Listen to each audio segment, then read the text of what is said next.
Hey guys, so I thought I would do some more reading. I'm making some rice currently, so I'm making short grain brown rice and it takes about 40 minutes, so I figured I have a little bit of time. I just need to check on it because I need to like turn down the heat. Okay, so we were on your addicted brain and we were going through what really causes addiction. And we're going through the 4 main causes for addiction. In our last video, we went over the combination of adrenaline and toxic heavy metals and other brain betrayers. And now we're going to go over the last 3.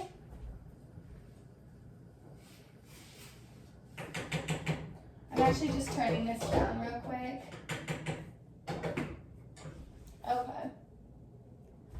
I just put my rice on low, so it should be good. Also, how you like this sweater? I don't know if it's sweater. Whatever thing. It is awesome. Me and my wife have like the exact same one. Actually, she bought another one because she likes it so much. It's very comfortable. It's like fleece lined. Actually, these is both fleece lined because it's freezing in here. Well, not in here. It's just cold here. Very cold. Okay. No, y'all can't go outside. Babe. Sorry, give me one moment, y'all. Can the cats go outside without their thingy collars on? Can the cats go outside without the collars on? Okay. Guys, go upstairs. Go get your collars on. Okay. Sorry about that. Adrenaline plus deficiencies. Meanwhile, when our brain is deficient in critical supplies, we have another reason to seek relief from adrenaline to help us power through our deficiencies. Shortages. Oh, by the way, I'm reading Brain Saver right now. I don't care if you're in the frame or nothing. Meet my wife, Tenzin.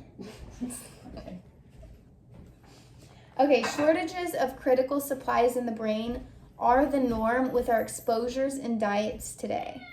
Living day in, day out with deficiencies of glucose, glycogen, which is stored glucose, and trace mineral salts in the brain, not to mention amino acid deficiencies and brain hormone deficiency, takes a toll.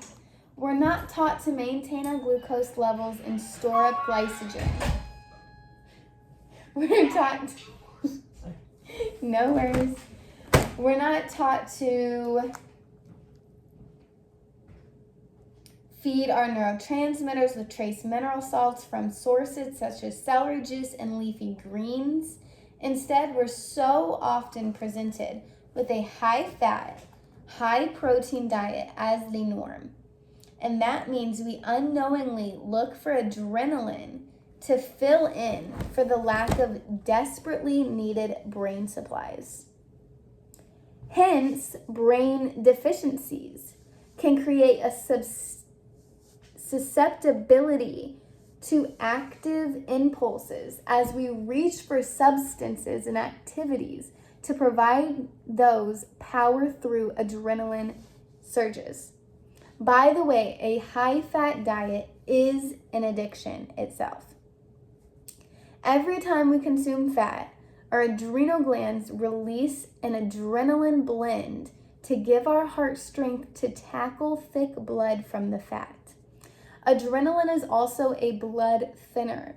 This adrenaline release is why eating fat gives us a quick, feel-good moment. The moment never lasts. Once the feel-good moment passes, we're back to eating fats again as we chase that high.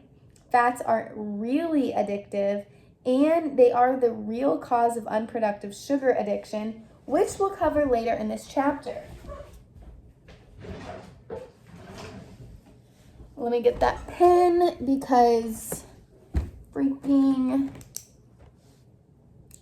I've battled a fat addiction my whole life.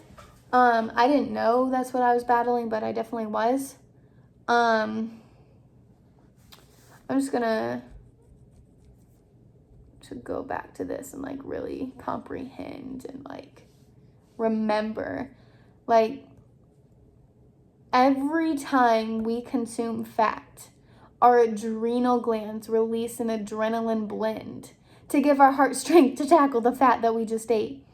Yeah, I was just saying today, like, I can't really talk about my diet without somebody having some form of comment about it, I guess. So I was like, man, I'm hungry. Like, it was like 11 a.m., I think. And my coworker, she was like, it's because you need protein. And I love her. Like, nothing against her, nothing. But I was like, that is not why I'm hungry. I'm too logical. I'm like, no, that is not why I'm hungry. Protein does not even satisfy hunger. That's like not even, that doesn't make logical sense. But it's fine. Anyhow, adrenaline plus emotional injury. Let's talk about it. When someone experiences emotional trauma, whether in their upbringing or later in life, it can lead to obstructions in the emotional centers of the brain in the form of scar tissue, blood vessel stagnation, inflamed blood vessels, hardened tissue, or even mild cases of missing tissue, where brain tissue starts to recede from the inside out in the small pockets. I guess like receding hairline in men. This is happening in the brain. Any of these impediments and obstacles can lead to a continual need for adrenaline to bring relief as temporary patch over the impediments and obstacles. Other factors can heighten our craving for adrenaline. For example, someone could have high electrical output in the brain from constant emotional demands and stress, leading to extreme electrical grid heat, coupled with a combination of brain tissue saturated with acid and acid bloodstream and acidic spinal fluid. Oh my God. I never thought about that. Look, y'all. I'm silly. But for real, I be sitting like this and then I'm like, oh wait, my bad. I just be sitting anyway. I like to multitask. I like to get in a stretch while doing anything. But this ain't professional. It ain't professional stretch. Well, it is professional stretch, but you gotta be like this, like.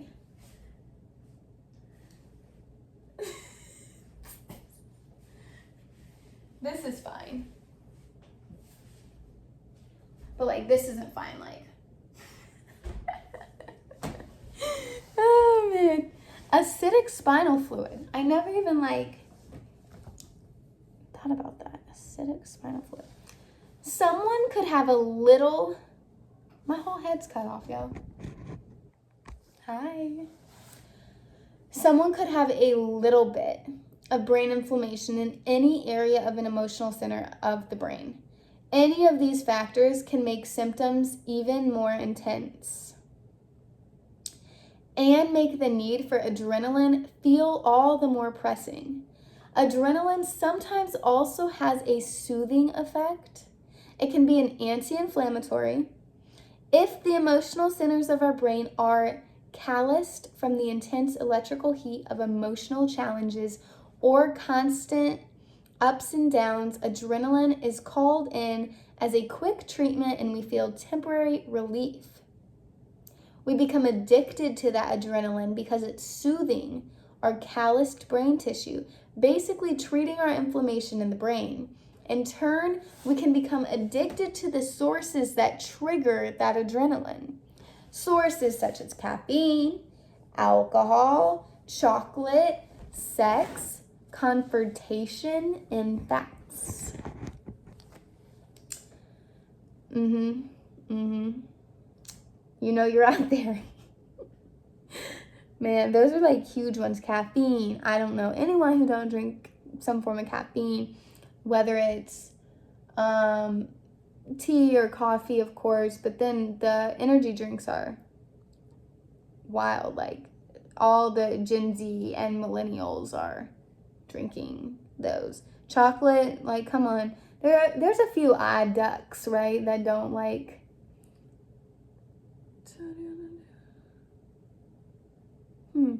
I just got a text from my mama. There's a few odd ducks who don't like chocolate, but for the most part, people like their chocolate. Sex?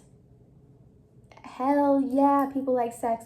Sex is adrenaline producing though. And actually, orgasming depletes your zinc. What am I trying to say? Like your zinc storage. So, it's actually an Atlantic Dulce bottle. But Vimergy brand zinc. If you do like sex and you like having orgasm, at least take your zinc because it does deplete it. So if you want to deplete your zinc, at least like re-up it, right? Confrontation, that'd be me for real. I gotta work on that. And it's not like in public, it's like me and my wife. It's with my wife, confrontation. Actually, I've been making huge strides in the last week though. Because as you know, I think I've talked about it. I do struggle with chronic anger, and none of my friends, like nobody knows really.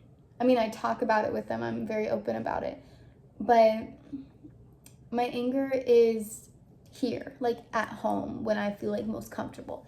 And it has gotten significantly better in the last week as I've been doing anger shifter shots, and I've been working on myself emotionally, recognizing triggers, recognizing why I'm even angry. Am I really angry at the reason I'm being angry about? Do you know what I mean? And just like working through that. It's been a struggle for years. And yeah, I was talking yesterday. I'm like, you know what? I want more joy in my life. That's what I want. I want more joy in my life. So I'm trying to make that happen. Anywho, another one, adrenaline plus early caffeine exposure. Early exposure to caffeine is another hidden cause of addiction that can occur with or without the other causes. Oh, damn. We train little ones to eat chocolate, like I was saying, a form of caffeine. And if someone who is pregnant or breastfeeding is consuming chocolate, coffee drinks, green tea, black tea, cacao, kombucha tea, that creates caffeine exposure for the baby. Toddlers and children become caffeine addicted from these sources of early exposure. It can set the stage for all other addictions later in life. Caffeine addiction is adrenaline addiction. When we get hooked on caffeine, we're hooked on the adrenaline release. Triggers. The same is true for addictions to other forms of drugs as well as alcohol addiction. They're adrenaline addictions. The caffeine industry wants children addicted at a young age, even before birth. That's why chocolate is so accepted. Pregnant women are now drinking green tea because they're told it has health benefits. Meanwhile, the baby goes through withdrawal every day in the womb, and this sets the stage for a lifetime of addiction. Once the baby is born, if the mom is breastfeeding, caffeine in the breast milk can create a situation where the baby doesn't sleep well at night.